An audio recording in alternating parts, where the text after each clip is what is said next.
अस्सलाम वालेकुम। Live at 8 में खुश आमदीद और मैं हूं मरियम खुर्शीद। नाज़रीन, मशरक़ वस्ता में एक बार फिर इशूज जो हैं वो नजर आ रहे हैं। अमेरिका और ईरान के दरमियान कशीदगी अब सिर्फ बयानात तक महदूद नहीं रही, बल्कि मिसाइल ड्रोन हमलों, आबनाए हुर्मुज़ पर कंट्रोल के दावों और खलीजी ममालिक की सलामती तक जा पहुंची है। एक तरफ तेहरान खत्ते से अमरीकी इनखला और मकामी सिक्योरिटी फ्रेमवर्क की बात कर रहा है, तो दूसरी जानिब वाशिंगटन अपने इत्तेहादियों के दिफा को अपनी जिम्मेदारी करार दे रहा है। सवाल ये है कि क्या ये सिर्फ दो ममालिक की कशमकश है या पूरा मशरिक़ वस्ता एक नई और तवील जंग के दहाने पर खड़ा है? क्या सफारतकारी इस बहरान को रोक पाएगी या ताकत की सियासत खित्ते को मजीद अदम इस्तेहकाम की तरफ धकेल देगी? तो दूसरी तरफ पाकिस्तान ने दहशतगर्दी के खिलाफ जंग में हजारों जानों की कुर्बानी देकर अमन हासिल किया, लेकिन कराची में रेंजर्स के कैंप पर हालिया हमला एक बार फिर ये सवाल उठा रहा है कि क्या दहशतगर्द नेटवर्क्स दोबारा मुनज़्ज़िम हो रहे हैं। एक धमाका, फिर शदीद फायरिंग, 3 सिक्योरिटी एहलकार शहीद, 3 हमलावर हलाक और 1 जख्मी हमला आवर गिरफ्तार। जिम्मेदारी शिद्दत पसंद तंजीम जमातुल अहरार ने कबूल की है। यह हमला सिर्फ एक सिक्योरिटी तनसीब पर हमला नहीं, बल्कि रियासत के रेट, अवाम के एतमाद और कौमी सलामती को चैलेंज करने की कोशिश भी है। आखिर ये दहशतगर्द दोबारा मुनज़्ज़िम कैसे हो रहे हैं? क्या हमारी इंटेलिजेंस और सिक्योरिटी हिकमत अमली को नए खतरात के मुताबिक मजीद मजबूत बनाने की जरूरत है? आज हम इन्हीं पर अहम सवालात का जायजा लेंगे। इस पर बात करने के लिए हमें ज्वाइन किया है हामिद खान अल मशरकी, नेशनल इंटरनेशनल अफेयर पे तज्जियाकार हैं। उनसे बात करते हैं। अस्सलाम वालेकुम हामिद खान, बहुत शुक्रिया आपके टाइम का। हामिद साहब, मुझे ये बताएं कि एक तरफ तो ईरान अमेरिका जो पीस एग्रीमेंट हुआ है, अब हम देख रहे हैं कि एक तरफ तेहरान खित्ते में अमरीकी इनखला की बात कर रहा है, मुकामी सिक्योरिटी फ्रेमवर्क की भी बात कर रहा है, और दूसरी जानिब अगर अमेरिका की हम बात करें तो अपने इत्तेहादियों के दिफा को अपनी जिम्मेदारी करार दे रहे हैं। किस तरह ये तमाम मामलात को आप देख रहे हैं? जी बहुत शुक्रिया मरियम। सूरत हाल तो बड़ी खतरनाक है और बड़ी परेशान कुन है। देखिए, बात यह है कि जिस तरह स्विट्जरलैंड के अंदर मुज़ाकरात हो रहे हैं, टेक्निकल टीमें बैठी हुई हैं, बात हो रही है कि आगे जो 60 दिनों में जो बहुत सारे जो 15 निकात 14 निकात जो तय हुए हैं MOU के अंदर, उनको कैसे फाइनल करना है, उन पे कैसे अमल करना है, इस हवाले से कमेटी बैठी हुई है, दोनों ममालिक की एक्सपर्टीज बैठी हुई। लेकिन बदकिस्मती से जो डेवलपमेंट पिछले 72 घंटों में हुई हैं, उन्होंने सब कुछ खतरे में डाल दिया है। और सब कुछ खतरे में इसलिए डाल रहा है कि दोनों एक दूसरे पर इल्जाम दे रहे हैं कि उनकी तरफ से खिलाफ वर्जी हो रही है इस सीज फायर की, जंग बंदी की। लेकिन हम सब जानते हैं कि जब तक लेबनान के ऊपर जो इस्राएली फौज का कब्जा है, और जिस तरह इस्राएली फौज ने चढ़ाई की हुई है साउथ लेबनान के ऊपर, और उस मुआहदे के अंदर शामिल है कि वहां से फौजें निकालेंगे, तो एक तो बुनियादी बात यह कि अमेरिका उस मुआहदे पर मुकम्मल तौर पर तो अमल दरामद तो पहले दिन से ही नहीं करा सका। और दूसरी बात यह है कि ईरान का बड़ा क्लियर मौक़िफ़ है कि अब जबकि जंगबंदी हो गई, आपने हरमुज़ खोली गई है, तो अमरीकी फौजों का पीछे हटना, अमरीकी जो बहरी शिप्स हैं उनका अपने वहां से पीछे हटना बड़ा जरूरी है। अब वहां पर भी नहीं हुआ। तीसरी बात यह है कि ईरान की तरफ से जो तेल बरदार जहाज के ऊपर इल्जाम किया जा रहा है कि जी उन्होंने वहां पर उनके ऊपर जो है वो हमला किया है, तो उसके ऊपर भी बहुत सारे सवालात खड़े हो गए कि वो क्यों किया गया, उसकी वजूहात क्या थी। अब जो सूरत हाल बन रही है, एक तरफ से सदर ट्रंप जो है वो वही अंदाज इख्तियार कर रहे हैं जो जंग के शुरू में था कि ईरान को हम मिटा देंगे, ईरान के खिलाफ ईरान को सबक सिखाया जाएगा, ईरान को मजबूर किया जाएगा कि वो मुआहदे पर अमल करे।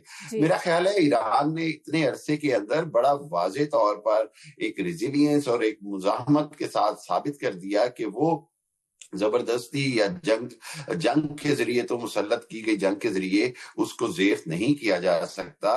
और ये वो चीज है जो मेरा ख्याल है अमेरिका बार बार अंडरस्टैंड करने में फेल हो रहा है। दूसरी जानिब आप भी जानती हैं, हम सब जानते हैं कि इस सारे मामले के अंदर जो सबसे बड़ा स्पॉइलर है वो नेतन्याहू है और इसराइल है, जो अपनी जाती बका, अपनी एक तो नेतन्याहू की सियासी बका इसमें है कि हर हालत में खित्ते में आग लगी रहे, जंग भड़कती रहे। दूसरी जानिब उसके इलेक्शंस हैं, तीसरी जानिब उसका वो जो ग्रेटर या इसराइल का जो मंसूबा था वो खतरे में है। चौथी बात यह है कि पहली बार तारीख में यूरोप और वेस्टर्न वर्ल्ड ने खुद को इसराइल की हमायत से अलहदा किया। और आखिरकार अभी हमने देखा पिछले हफ्ता पहले तक कि खुद प्रेसिडेंट ट्रंप और जेडी वैंस भी नेतन्याहू से सख्त नाला नजर आए।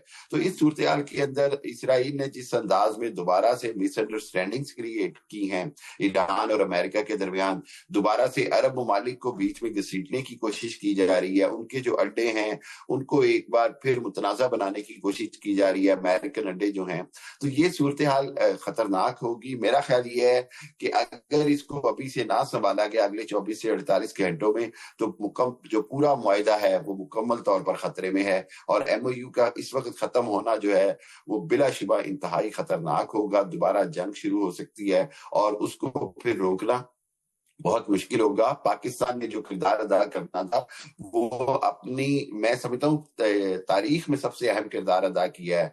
फील्ड मार्शल साहब ने भी, पूरी कौम ने देखा, प्राइम मिनिस्टर ने, कि पाकिस्तान का किरदार तो पूरी दुनिया देख चुकी है। अगर अभी आपस में अल्लाह ना करे सूरत खराब होती है तो इसमें मैं नहीं समझता कि पाकिस्तान या कोई भी मुल्क इसके अंदर कोई मुर्द इल्जाम हो, बल्कि उसके अंदर हमारा जो किरदार है वो हमेशा तारीख में सुनहरी रूप में लिखा जाएगा, और हम तो कोशिश करते रहेंगे। लेकिन अगर सूरत खराब हुई तो उसका जिम्मेदार इसराइल और अमेरिका होगा, और ऑब्वियसली ईरान उसको रिटेलिएट कर रहा है। ईरान किसी भी हालत में हथियार डालने को तैयार नहीं, चाहे वो यूरेनियम का मामला हो, चाहे वो ड्रोन टेक्नोलॉजी हो, चाहे वो बैलिस्टिक मिसाइल्स हो।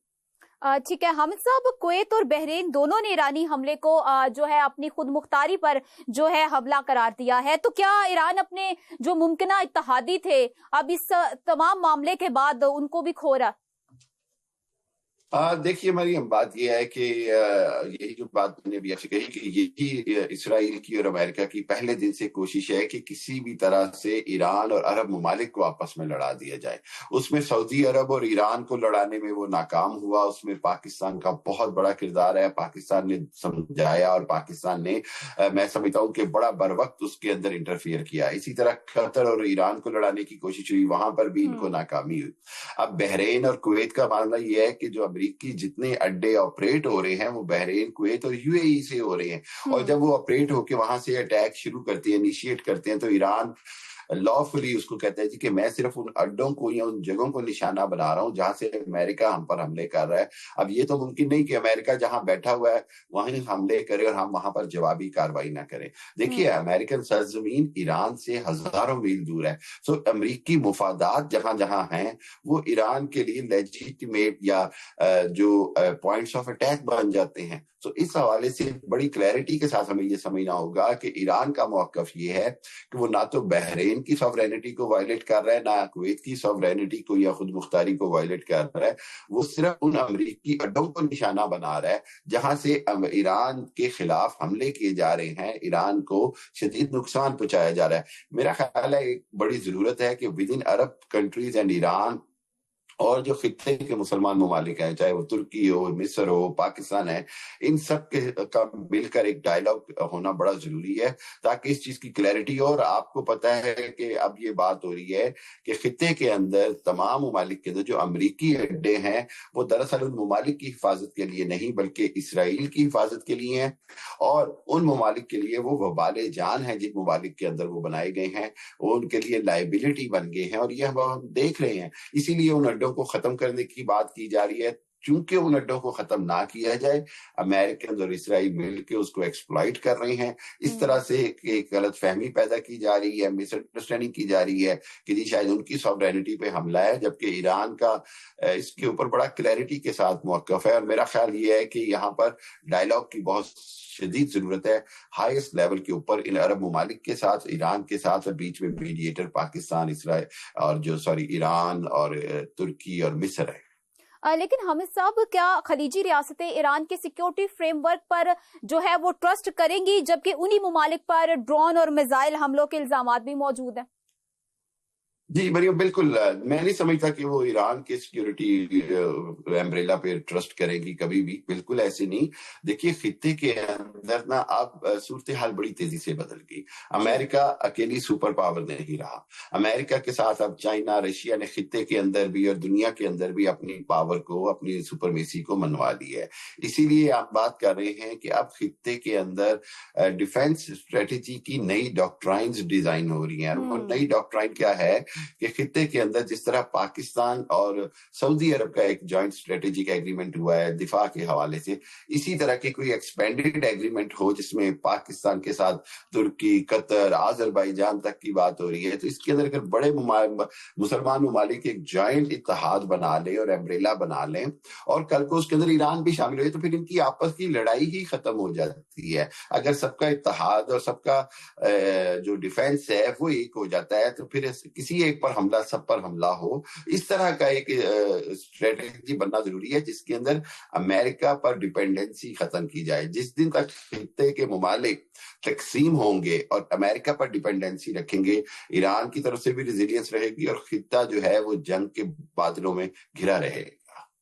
ٹھیک ہے حامد صاحب، ایران کہتا ہے کہ جو اسرائیل ہے وہ لبنان سے نکلے، لیکن اسرائیل کہتا ہے کہ اس کی سیکیورٹی خطرے میں ہے۔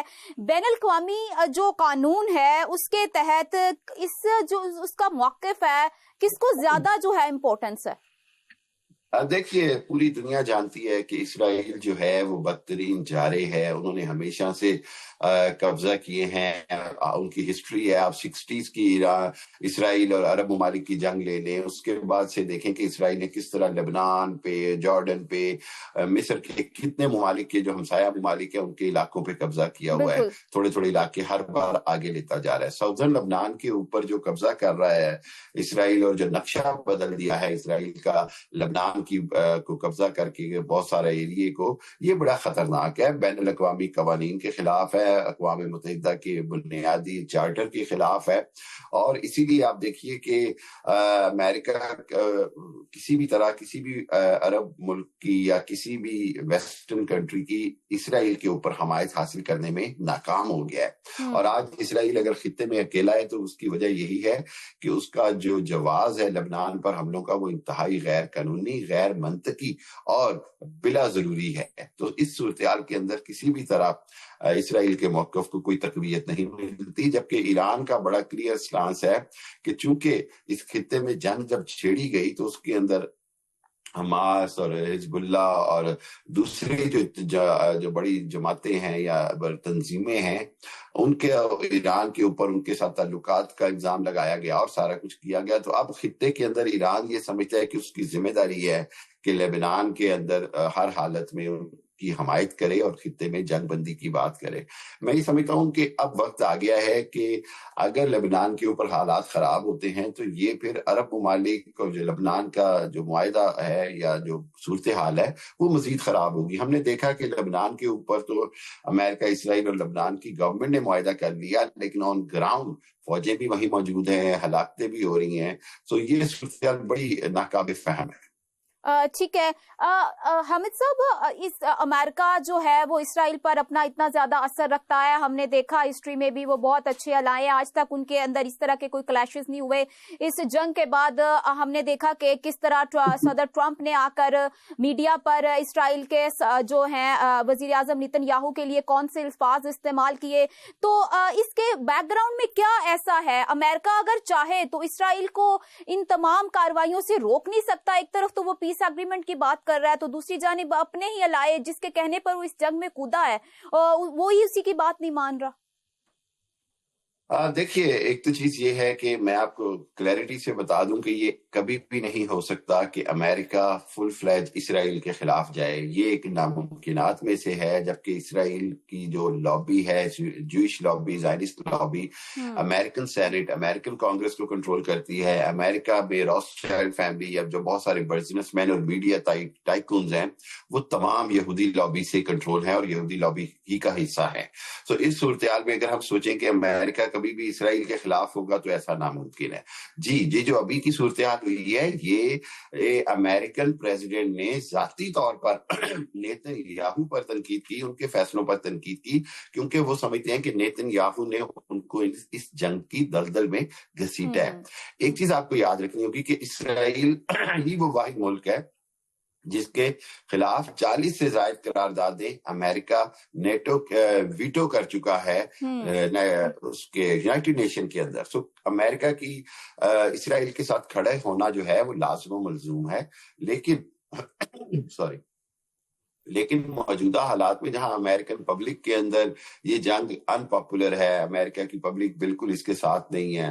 دوسری بات یہ کہ امریکہ میں اکنامیکل کرائسس آیا ہوا ہے، امریکہ کے اندر مڈ ٹرم الیکشن آ رہا ہے، صدر ٹرمپ مقبولیت کے بدترین لیول کے اوپر کھڑے ہیں. اس صورتحال کے اندر صدر ٹرمپ کو بھی کوئی نہ کوئی راستہ چاہیے، اور وہ ان کو راستہ اسی صورت میں ملتا ہے جب وہ اپنی شکست، اپنی ناکامیوں کا ملبہ کسی اور پر ڈالیں. اور بلا شبہ اس شکست اور ناکامی میں سب سے بڑے حصے دار نیتن یاہو ہے. سو میں یہ سمجھتا ہوں کہ یہ صورتحال جو ہے یہ بڑی کلیئر رہنی چاہیے کہ امریکہ کبھی بھی اسرائیل کے خلاف نہیں ہے. وہ نیتن یاہو کو ٹارگٹ کر رہا ہے کیونکہ نیتن یاہو تو اکتوبر تک الیکشن میں ہے، اکتوبر کے بعد ہو سکتا ہے وہ الیکشن میں نہ ہو، وہ جیل میں چلا جائے. لیکن صدر ٹرمپ بھی تو اپنا آخری ٹینور پورا کرے، اس کے بعد وہ بھی تو نہیں آ سکتے. مڈ ٹرم الیکشن ہوں گے، ان کا جو باقی کا ریمیننگ ٹائم رہ گیا اس کے بعد تو وہ بھی الیکٹ نہیں ہو سکتے. تو پھر اس میں ان کا مفاد کیا ہے؟ دیکھیے مڈ ٹرم الیکشن کا جیتنا ٹرمپ کے لیے بڑا ضروری ہے، ورنہ صدر ٹرمپ کے لیے 2 سال نکالنے بھی ناممکن ہے. ان کے خلاف مواخذے کی تحریک آ سکتی ہے، ان کے خلاف عدم اعتماد کی تحریک آ سکتی ہے، ریپبلکن پارٹی اقتدار سے علیحدہ ہو سکتی ہے اگر مڈ ٹرم میں ڈیموکریٹس کلین سویپ کر کے. سو صدر ٹرمپ کے لیے اگلے 2 سال بچانے کے لیے یہ مڈ ٹرم الیکشن میں کامیابی ضروری ہے، ورنہ نہ کوئی قانون سازی کر سکیں گے، نہ ان کے پاس کوئی اختیار رہے گا. اور جو جے ڈی وینس جو کہ پریزیڈنٹ ان ویٹنگ ہیں، نائب صدر ہیں، وہ اگلا صدر بننے جا رہے ہیں، ان کا سارا مستقبل داؤ پہ لگ جائے گا. یہ ساری صورتحال کے اندر ریپبلکن پارٹی بہت پریشان ہے، اور اس صورتحال کے اندر ان کے لیے ضروری ہے کہ وہ ہر حالت میں یہ مڈ ٹرم الیکشن جیتے. ٹھیک ہے، لیکن حامد صاحب آپ کو لگتا ہے کہ جو امریکن عوام ہے وہاں پہ لوگ اس بیس پہ ووٹ دیں گے اپنا لیڈر چننے کے لیے، یا ان کے جو بھی معاملات ہوتے ہیں کہ وہ انہوں نے کون سی جنگ میں کیا حاصل کیا، کیا کھویا، کیا پایا، بلکہ اس بجائے اس کے کہ وہ ان کے لیے کون سی پالیسیز لے کے آ رہے ہیں، ان کی اکنامک کنڈیشن کس طرح کی ہے، آپ کو کیا لگتا ہے ان کی عوام کے بارے میں کہ کیا وہ اس طرح کے ہیں کہ وہ اس بیس پہ اپنے جو لیڈرز الیکٹ کریں گے؟ دیکھیے میں نے خود بھی امریکہ وزٹ کیا ہوا ہے بہت اہم موقعوں کے اوپر. امریکن پبلک کے اندر 2 چیزیں، ایک تو یہ کہ وہ بہت زیادہ علم نہیں رکھتے اپنا باہر کی پالیٹکس کا. ان کے نزدیک سب سے اہم بات یہ ہے کہ امریکن جو ٹیکس پیئر ہے اس کا پیسہ ضائع نہ ہو. ان کے نزدیک یہ ہے کہ ان کے لیے رہنے میں آسانیاں ہوں، ان کے لیے مہنگائی نہ ہو. اور یہ سب کچھ اس جنگ کی وجہ سے ایک دم سے ہوا ہے. $3.7 پر گیلن سے پیٹرول 6+ چلا گیا، ڈبل کے قریب پرائس ہو گئی. اسی طرح بہت سخت انفلیشن ہوئی، وہاں کی سٹاک مارکیٹ کریش کر گئی، بٹ کوائن پوری انڈسٹری خطرے میں پڑ گئی. سارا کچھ ہوا اس جنگ کی وجہ سے. تو جو امریکن پبلک ہے وہ کسی بھی ایسی جنگ کی حمایت نہیں کر سکتی جس کے اندر ان کو عوام کو ڈائریکٹ نقصان ہو. اس سے پہلے کی جنگوں میں کیونکہ امریکہ نے اس سے پہلے کی جنگیں کبھی عرب ممالک کے پیسے پہ لڑی، کبھی نیٹو ممالک کو اور یورپ کو ساتھ گھسیٹ کر ان کے بل بوتے پہ لڑی. یہ پہلی جنگ ہے جو امریکہ بالکل تنہا لڑ رہا ہے، اور اس کو نہ تو باہر کی حمایت حاصل ہے نہ اندر کی حمایت حاصل ہے. یعنی امریکن عوام میں بھی 82% سمجھتے ہیں کہ یہ امریکہ کی انتہائی غیر ضروری جنگ ہے، امریکہ کو اس کی ضرورت نہیں تھی، نہ ہی صدر ٹرمپ کو یہ جنگ کرنی چاہیے تھی. اس صورتحال کے اندر امریکن پبلک کے اندر اس طرح اگر جب تک صدر ٹرمپ کوئی وننگ ٹرافی سامنے نہیں لائیں گے جی کہ میں نے ایران جنگ سے یہ حاصل کیا، مجھے ایران جنگ میں یہ فائدہ ہوا کہ امریکی عوام کے لیے تیل مفت ہو گیا، یا جناب اسرائیل کا مسئلہ کوئی بہت بڑا حل ہو گیا، یا جناب میں نے وہاں اقتدار چینج کر دیا، میں نے وہاں ان کا یورینیم یا ایٹمی پروگرام ختم کر دیا، کوئی بھی بڑی ٹرافی اگر صدر ٹرمپ کے پاس عوام کے پاس لے جانے کے لیے نہیں ہوگی اس جنگ کے نتیجے میں، تو میں سمجھتا ہوں کہ صدر ٹرمپ کے لیے یہ الیکشن جیتنے مڈ ٹرم بہت مشکل ہے. ٹھیک ہے حامد صاحب، یہ بتائیں کہ اگر یہ معاملات اسی طرح کشیدہ رہتے ہیں اور جس طرح ہم دیکھ رہے ہیں کہ پیس ایگریمنٹ کے بعد بھی چیزیں جو ہیں day by day out of control ہوتی جا رہی ہیں، اور اس کا جو امپیکٹ ہے اسٹیٹ آف ہرمز اگر دوبارہ بند ہو جاتا ہے تو اس کا کیا امپیکٹ ہوگا اکانومی پہ اور اس سے ریلیٹڈ جتنے بھی ممالک ہیں ان کی اکانومی پہ؟ دیکھیے مریم، ہم نے دیکھا 2 سال اسرائیل نے غزہ پر بمباری کی، ظلم کیا، قیامت ڈھائی، 80-90 ہزار لوگ شہید ہوئے، لیکن دنیا نے کچھ نہیں کیا. دنیا کی وہ جو ہوتا ہے نا کان پر جوں تک نہیں رینگی. لیکن جب ایران نے آبنۂ ہرمز بند کی، तो पूरी दुनिया एकदम चोक हो गई, पूरी दुनिया का तेल सप्लाई 20% रुक गई, पूरी दुनिया को लगा शायद सबसे बड़ी क़यामत ही है। आज की दुनिया के अंदर मुफादात के ऊपर रिएक्शन दिया जाता है, देखा जाता है कि मुझे क्या नुकसान हुआ, ममालिक के अंदर उनको क्या फायदा हुआ।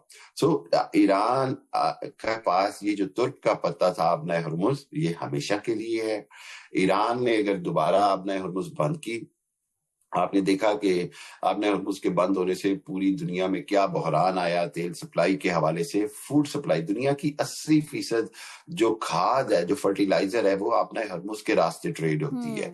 दुनिया के अंदर फूड सिक्योरिटी चेन के हवाले से 30% किरदार ईरान का है, आबना हरमुज का है। उसके बाद दुनिया की सबसे most important internet cable data जो है वो आबना हरमुज से गुजरता है। तो इस हवाले से आबना हरमुज इंतहाई अहमियत की हामिल है, इसलिए ये जब भी बंद होगी दुनिया को बहुत ज्यादा परेशानी होती है। दुनिया के लिए जो है उसके बाद एक रिएक्शन आता है जो दुनिया अमेरिका पे दबाव डालती है कि उसकी वजह से एक ऐसी चीज ईरान के हाथ आ गई, या ईरान के हाथ एक ऐसा तुर्क का पत्ता आ गया जो ईरान ने कभी इस्तेमाल नहीं किया था, और अब ईरान का जब दिल करता है आबना हरमुज बंद कर देता है, उसका मुकम्मल उस पर कंट्रोल है। सो मैं समझता हूं कि आबना हरमुज ही वो वाहिद इस वक्त ट्रंप का पत्ता है जिसकी वजह से तुर्क की चाल है, जिसकी वजह से ईरान दुनिया को अपनी बात मनवाने पर और इस जंग को खत्म करने पर मजबूर कर सकता है, कर रहा है। और अगर आबना हरमुज ज्यादा अरसे के लिए बंद रही तो दुनिया के अंदर बहुत बड़ा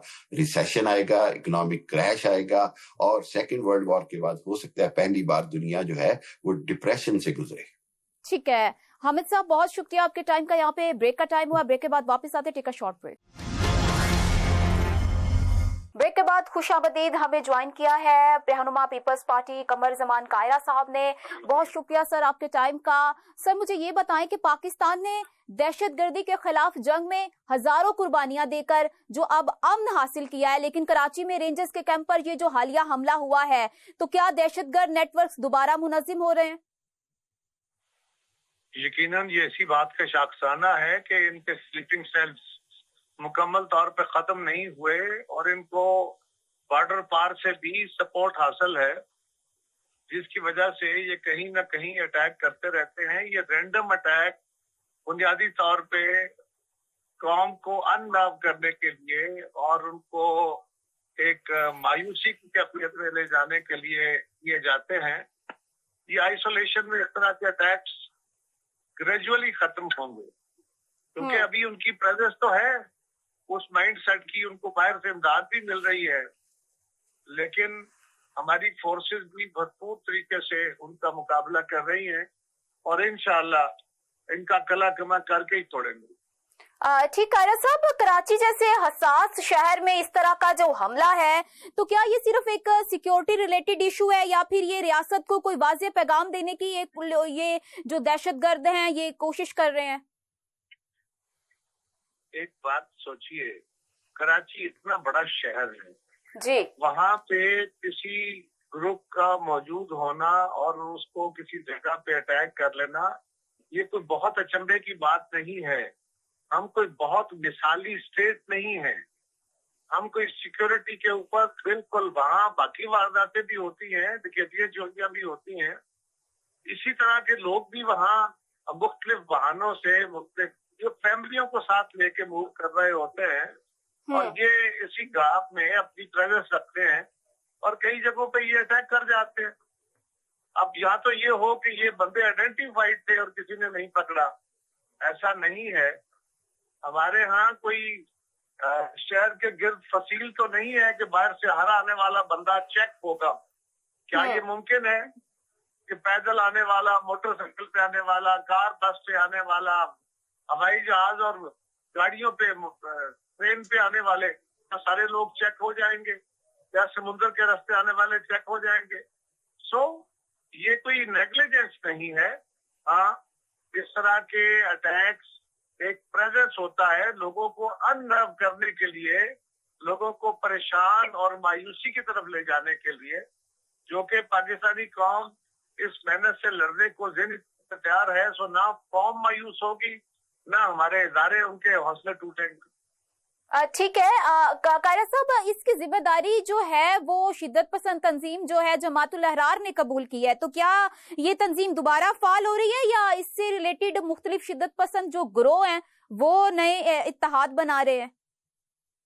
मुझे तो नहीं पता कि मैं इस बारे में कुछ जानता नहीं हूँ कि मैं इसके ऊपर कोई कमेंट करूँ। लेकिन कायरा साहब, मेरा सिर्फ ये सवाल ये है कि इस तरह के जो हमले हैं वो पहले भी होते रहे हैं, तो अगर एक तंजीम जो है शिद्दत पसंद वो इसकी जिम्मेदारी कबूल कर रही है, तो इसका तो हमें पीछे बैकग्राउंड इस तरह के हमलों का तो पता है ना, तो इसका इतना तो आपको आइडिया होगा कि ये हमला हो रहा है तो एक सिक्योरिटी से रिलेटेड एक जगह पे हो रहा है, तो ये तंजीम का क्या मकासद है इसके पीछे? मकासद तो वही बयान कर सकते हैं। मैंने तीसरे सवाल के जवाब में भी आपको यही कहा है कि हमारी सिक्योरिटी को कोई लैप्स नहीं है। ये कौम को अननर्व करने, यानी कौम के आसाब शल करने के लिए है। ये कौम को मायूसी की तरफ ले जाने के लिए कोशिशें हैं।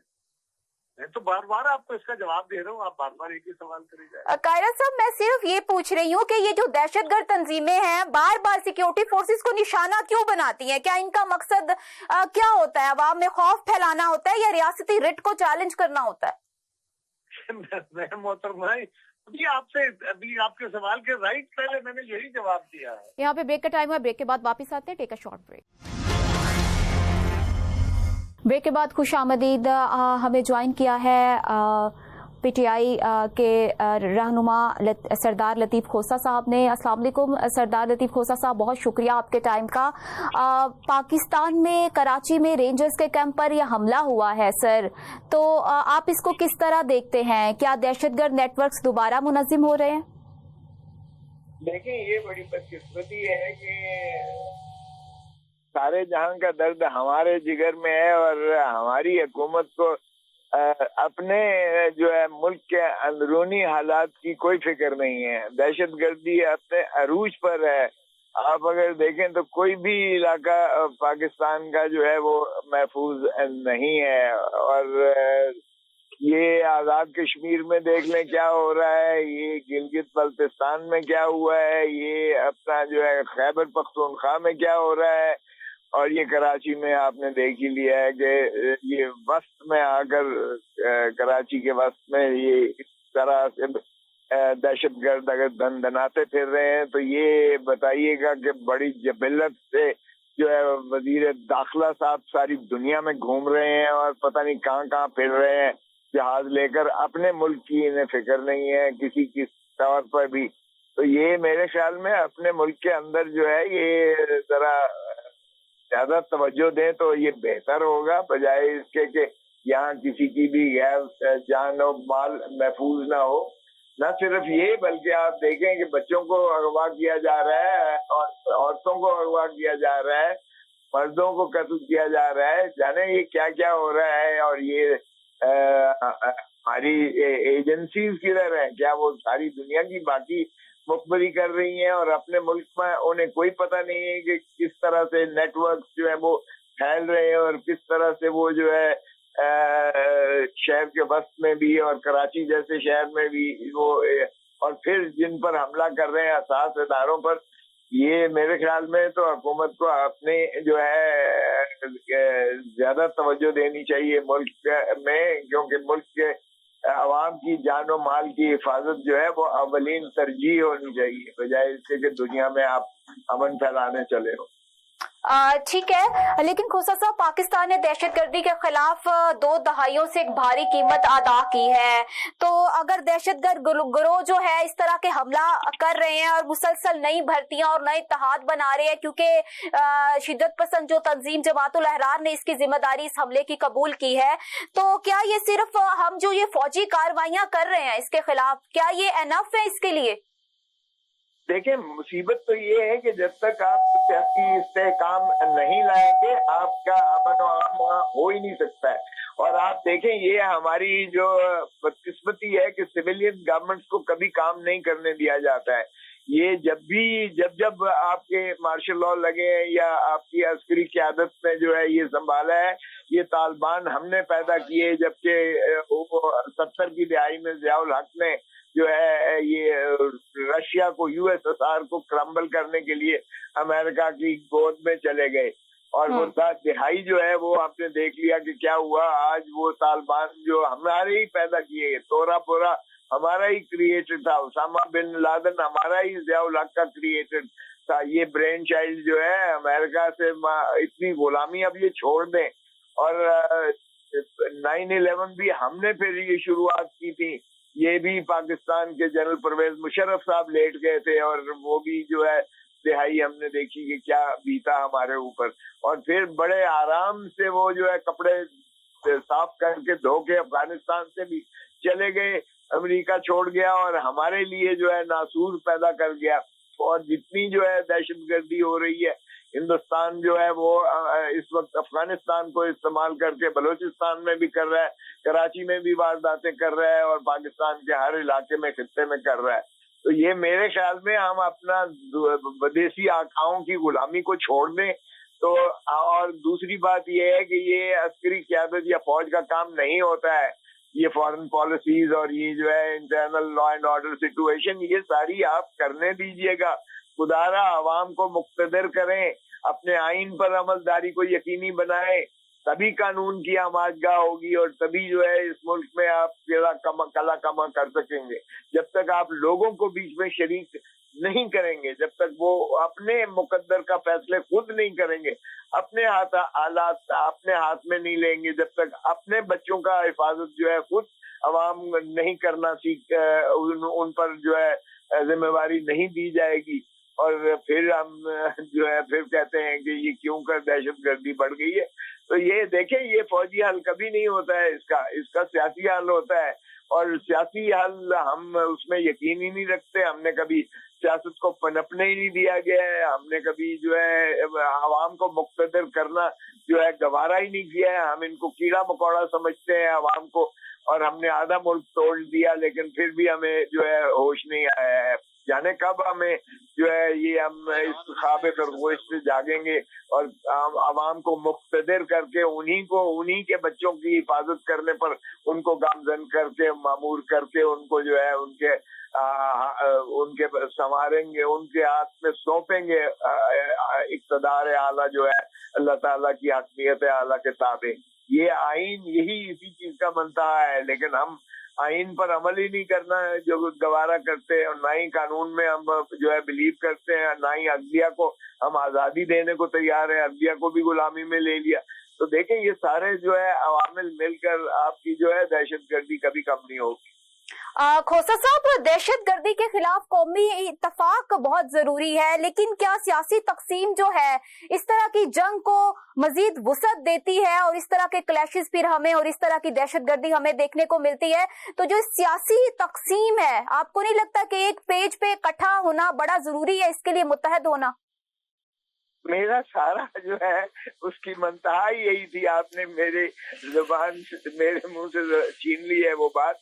बिल्कुल यही मैं कहने की कोशिश कर रहा हूँ कि खुदारा अपने अंदर सियासी इस्तेहकाम पैदा कीजिएगा, अपनी नफरतों को खत्म कीजिएगा। ये जो फासले जो है बहुत ज्यादा खलीज बन गई है अवाम के दरमियान और मुक्तदर हल्के के दरमियान, जब तक ये खलीज खत्म नहीं होगी और अवाम को आप मुक्तदर नहीं करेंगे, जो कि आइन की मुंतहा है, आइन की बुनियाद है इसी पर, तो आइन की जब तक अमलदारी को यकीनी नहीं बनाएंगे, आप इन्हीं तकालीफ से, इन्हीं मुश्किलात से जो है आप कभी भी जो है छुटकारा नहीं हासिल कर सकेंगे। तो खुदारा ये खलीज आप देखें, दुनिया में जितने इस्लामी ममलिकतें हैं उनमें सहूनी कुव्वतों ने और बैरूनी कुव्वतों ने पहले अवाम को और अफवाज को लड़ाया, आपस में मनाफरत पैदा की, फासले पैदा किए, और नफरतें जब इस हद तक गई तो फिर उन्होंने उस मुल्क को भी तबाह करके रख दिया। तो ये तहजीबें मिट जाती हैं अगर इस तरीके से जो है आप तारीख से सबक नहीं सीखेंगे। तो मेरे ख्याल में इस वक्त वो इंतहा पर है ये जो अवामिल है, और इसलिए बेहतर है कि सियासी जो है इस्तेहकाम पैदा किया जाए। ये जो दूरियां हैं, ये नफरतें हैं, ये फ्रॉड की बुनियाद पर इलेक्शन करवाना बंद कर दें। अगर इसी तरह से आपने इलेक्शन करवाने हैं तो नफरत और बढ़ेगी, नफरतें और जो है बढ़ती चली जाएंगी। तो अगर या तो फिर सीधा सीधा चाइनीज मॉडल पे कर दें कि एक ही पार्टी होगी और फिर सारों को जो है हाँक कर कहें जी काम करें, कोई सियासत पैसत नहीं है, कोई जमहूरियत नहीं है।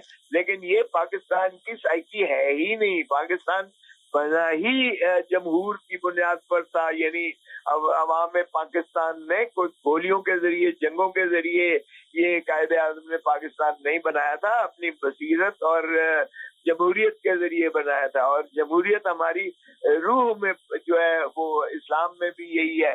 तो हम तो ये खोसा साहब, पाकिस्तान बनने के बाद जमहूरियत थी कब? बस तो 1951 में जब लियाकत अली खान को कत्ल कर दिया, तो फिर यही तो हिंदुस्तान और पाकिस्तान में फर्क है कि हिंदुस्तान में नेहरू 15 साल रहा और उसके बाद इंदिरा गांधी, और इतना मुस्तकबिल वहाँ जमहूरी निजाम हो गया कि फौजी आमिर की यानी तस्वर नहीं है कि जो है वहाँ का जो फौजी वो हेड ऑफ द आर्मी है वो कभी सियासत में दखल भी दे तो उसको एक सेकंड में रिमूव कर दिया देती है सिविलियन गवर्नमेंट। और यहाँ उलट होता है कि यहाँ जो है 51 के बाद पहले सिविल ब्यूरोक्रेट्स आए जिनका कोई कभी उन्होंने ताजे बरतानिया की जो है सर्विस से कभी खैर बात कहकर कायदे आज़म के जो है पीछे आजादी की जंग में शामिल नहीं हुए थे, आजादी की जिद्दोजहद में।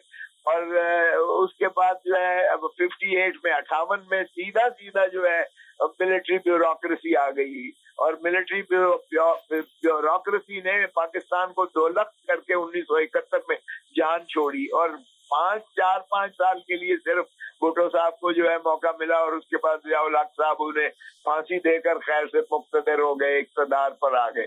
और उसके बाद हमने देखा जो लॉलीपॉप दिया गया बेनजीर भुट्टो को 2 मरतबा, एक मरतबा 18 महीने, एक मरतबा 22 महीने, और फिर नवाज शरीफ, मोहतरम नवाज शरीफ साहब को भी 2 मरतबा 58-2B में जो है ओहदे जरूर मिले उन्हें, वजारत उज़्मा जरूर मिली, लेकिन इक़्तिदार उन्हीं के पास रहा। और फिर उसके बाद हमने देखा 99 में सीधा मुशर्रफ आ गया और मुशर्रफ ने 10 साल।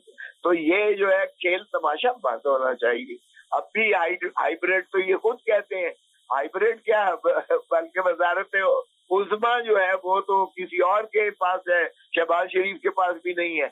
तो इस तरह से अगर आपने जो है रिमोट कंट्रोल से चलाना है इस मुल्क को, तो फिर दहशतगर्दी भी बढ़ेगी और कोई चीज भी आपके जो है वो दस्तरस में नहीं रहेगी। अगर पाकिस्तान को किसी को पाकिस्तान से मोहब्बत है, धरती माँ से मोहब्बत है, तो फिर आइन एक इमरानी मुआहदा है जिस पर अमल करना यकीनी होगा और इसके बगैर पाकिस्तान में इसी तरह इस कोले खाता रहेगा।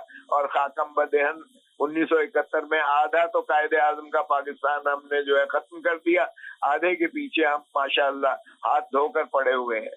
और देखें कभी भी कोई जिंदा ताहयात रहता है। अब आप बताएं कि अयूब खान को जो है वो भी ताहयात सदर बनना चाहते थे और आखिर उन्हें कुत्ता करके निकाला गया। याह्या खान जो कहते थे कि 34 साल अगर फ्रैंको रह सकता है तो मैं क्यों नहीं रह सकता, याह्या खान का जो अशर हुआ आपने देखा।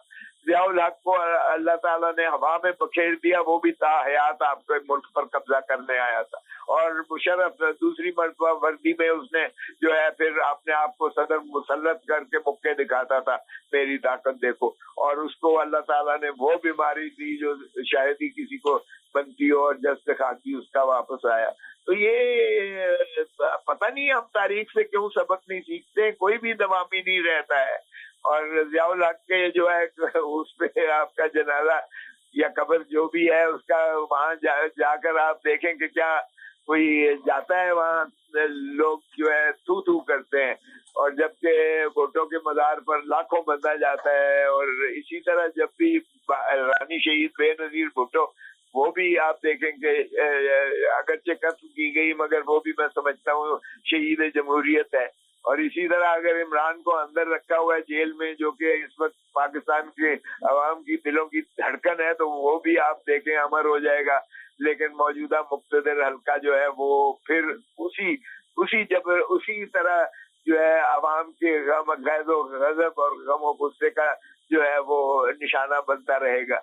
तो मेरे ख्याल में पाकिस्तान के साथ अगर किसी को मोहब्बत है तो खुदारा आइन पर अमलदारी कीजिएगा। ये इमरानी मुआहदा जो है इस पर अमल से ही पाकिस्तान आगे तरक्की करेगा और अवाम को मुक्तदर करना जरूरी है ताकि वो अपने लिए, अपने बच्चों के लिए, अपने आल औलाद के लिए वो पाकिस्तान के मुस्तकबिल के बारे में सोचें और उसको महफूज करें।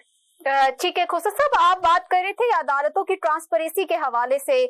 ये वही अदालतें हैं ना जो एक ही केस में कुछ मुल्जिमान को गिरफ्तार कर लिया जाता है और कुछ मुल्जिमान को बरी भी कर दिया जाता है, तो फिर ये कैसे होता है? देखिए, जिसको बरी कर रहे हैं वो आप भी समझते हैं, मैं भी समझता हूँ, वो उन्हीं ने प्लांट किया हुआ है जो उसको बरी करती हैं।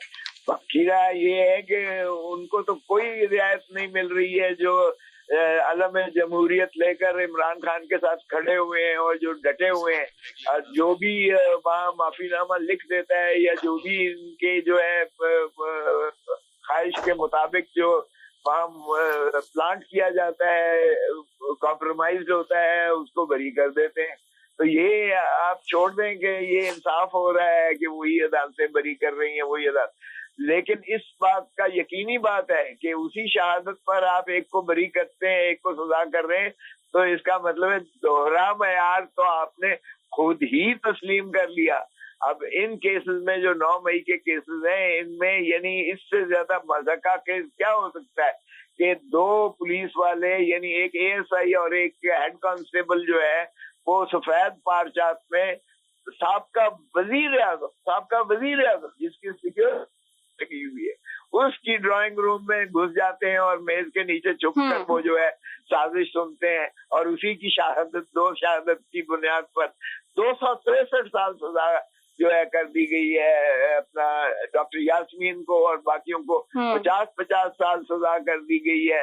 लीडर ऑफ द ऑपोजिशन जो उमर अयूब था जो हमारा कौमी असेंबली में, और leader of the opposition Shibli Faraz जो सेनेट में था, उसको डिस्क्वालीफाई भी कर दिया, 50-50 सजा कर दी। और बचर साहब जो पंजाब असेंबली के लीडर ऑफ द ऑपोजिशन थे उसको भी डिस्क्वालीफाई करके और 50-50 साल सजा कर दी गई। अरे दुनिया में किसी अदालत में आप लेके चले जाएं, ये तो फैसला लिखा हुआ इनको मिलता है। ये बेचारे जो यतीम बैठे होते हैं या मुंसिफ के ओहदे पर बैठे होते हैं, इनके अख्तियार में तो कुछ भी नहीं है। इस तरह इस हुकूमत के अख्तियार में कुछ नहीं है। इसलिए कि जब शहबाज शरीफ ये जो फॉर्म 47 का वजीर आजम है, जब इसने जो है सुहेल अफरीदी चीफ मिनिस्टर खैबर पख्तूनख्वा को मुबारक दी और कहा कि हम आपके साथ काम करना चाहते हैं, और उन्होंने कहा अफरीदी साहब ने कि मुझे इमरान खान से मुलाकात करने की इजाजत दें, फिर हम जो है बिल्कुल चल सकते हैं। तो वजीर आजम साहब फरमाते हैं मैं पूछ के बताऊंगा। अरे बाबा, जब ये बेबसी हो आपकी, आप चीफ एग्जीक्यूटिव हो पाकिस्तान के, आपके ध्यान में इतना नहीं है कि आप जेल में मुलाकात करवा सके और आपको पूछना पड़ता है किसी से। तो जब आप पूछ कर बताएंगे तो फिर मुझे बताइएगा कि ये कैसी हुकूमत है। ये तो हाइब्रिड भी नहीं है, ये तो सिविल मार्शल लॉ है सीधा सीधा, और ये कठपुतली गुमाश्ते बन के ये जो है उन्हीं का जो जबान बोल के उनकी खिदमत कर रहे हैं। तो ये पाकिस्तान की, माफ कीजिएगा, खिदमत नहीं कर रहे और ना ही ये पाकिस्तान को जो है महफूज बना रहे हैं या पाकिस्तान को मजबूत बना रहे हैं। इमरान खान ने तो साफ कहा है कि उसने कहा है मैं इंतकाम नहीं का कायल हूँ, मैं इस्तेहकाम पाकिस्तान चाहता हूँ। और उसने कहा कि मैं रियासत मदीना की जब बात करता हूँ तो हजूर सल्लल्लाहु अलैहि वसल्लम, हमारी आल औलाद भी उन पे कुर्बान हो। उन्होंने जब फतेह मौका के जब हुआ था तो उस मौके पर उन्होंने अपने बदतरीन दुश्मनों को माफ कर दिया था।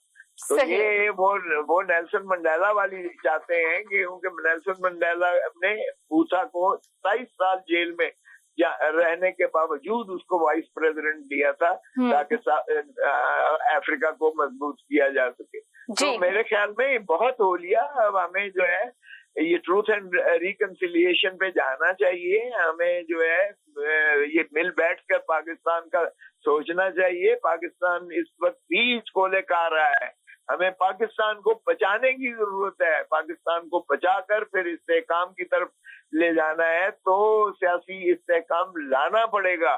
جب تک یہ نفرتوں کی ہم سیاست کو خیر بات نہیں کہیں گے. یہ بدقسمتی ہے کہ یہ دونوں حکومتوں نے مئی 2006 میں موجود تھا, رانی شہید بے نظیر بھٹو اور محترم نواز شریف صاحب نے میثاق جمہوریت لندن میں منضبط کیا تھا, اور اس میں پہلی شرط یہ تھی کہ آئندہ سے ہم کسی غیر سیاسی قوت کو, آپ سمجھ رہی ہیں, غیر سیاسی قوت کو ہم نہ حکومت گرانے دیں گے نہ حکومت بنانے دیں گے, نہ سیاسی جماعت کو بکھیرنے دیں گے نہ سیاسی جماعت بنانے دیں گے, اور ہم انتقام کی سیاست کو کبھی فروغ نہیں دیں گے, اور ہم مثبت جو ہے وہ کریں گے. الیکشن کمیشن آزاد ہوگا, انتخابات شفاف ہوں گے, اور جو عوام جس کو منتخب کرے گی اس کو پورا موقع دیا جائے. تو ایک شک پر 34 میں سے ایک شک پر یہ دونوں جماعتیں اس وقت اقتدار میں ہیں جنہوں نے میثاق جمہوریت 2006 میں مئی 2006 میں منضبط کیا تھا لندن میں.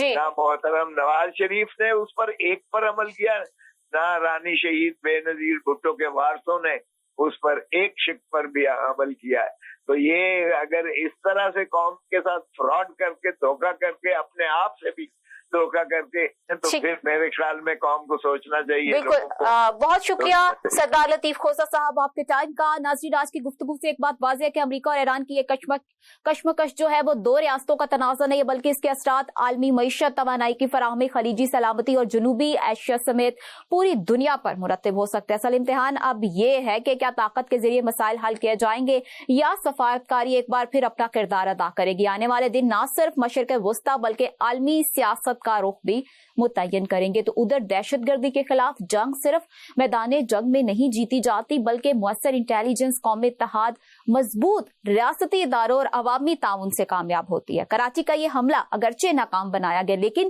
اس نے یہ یاد دہانی ضرور کرائی ہے کہ دہشت گردی کا خطرہ مکمل طور پر ختم نہیں ہوا. اب وقت ہے کہ دشمن کے ہر منصوبے کو بر وقت ناکام بنانے کے لیے قومی عزم, جدید حکمت عملی اور مؤثر انسداد دہشت گردی پالیسی کو مزید مضبوط کیا جائے. شہداء کی قربانیاں اسی وقت حقیقی خراج تحسین بنے گی جب پاکستان کو مضبوط, محفوظ, مستحکم اور پرامن بنایا جائے گا. مجھے اجازت دیں, اللہ حافظ.